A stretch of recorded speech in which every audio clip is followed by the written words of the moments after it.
Okey, hari ni kita ada monoshock RCB yang model Y15 ataupun Y16 yang berketinggian 205 mm. Tapi kalau Z15 GT dia 208 mm. Okey. Ini yang model terbaru. Ini yang black limited ataupun special edition Lepas tu ini DB3.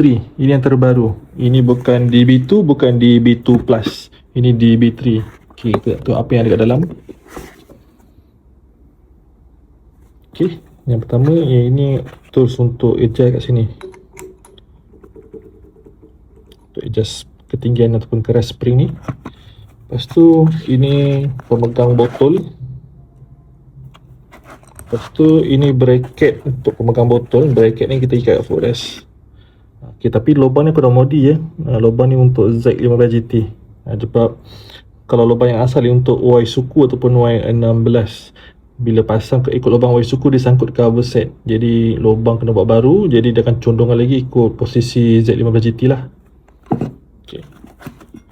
Lepas tu ni ada buku. Buku ni apa ada dalam tu?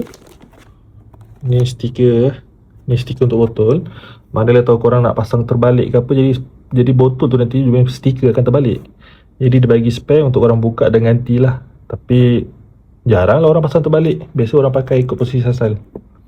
Lepas tu dia ada kat sini ada stiker RCB warna merah. Cutting stiker Ini yang transparent boleh buka. Lepas tu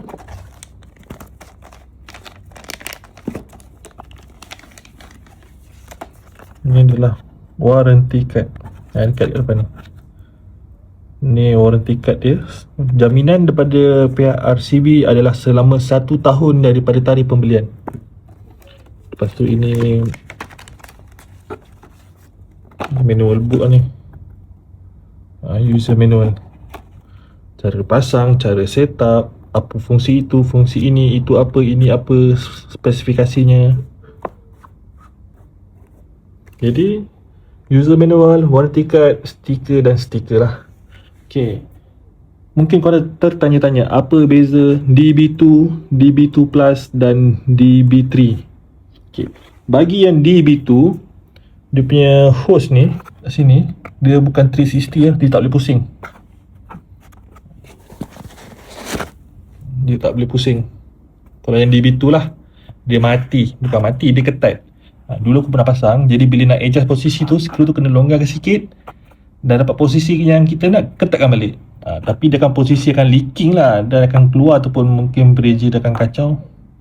Okay, kemudian RCB upgrade, keluar pula DB2 Plus. DB2 Plus dia boleh pusing 360 macam ni. Lepas tu dia punya piston pun lagi besar daripada DB2.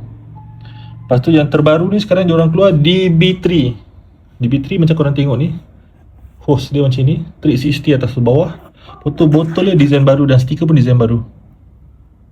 Ni corak baru ni, design baru ni, stiker ni. Lepas tu botol pun baru nampak, button dekat tepi.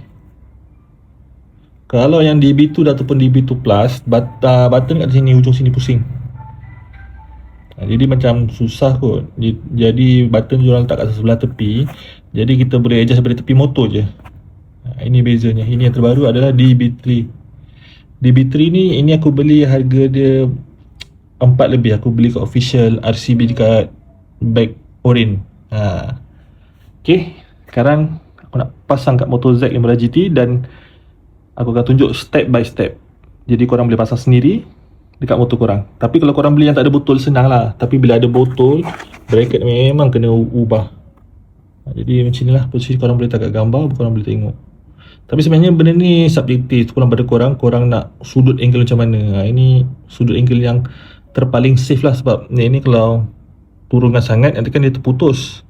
Takut nanti botol tu kan lucut jatuh pula daripada posisi motor. Jadi aku tak naklah mana-mana bahagian putus terkeluar.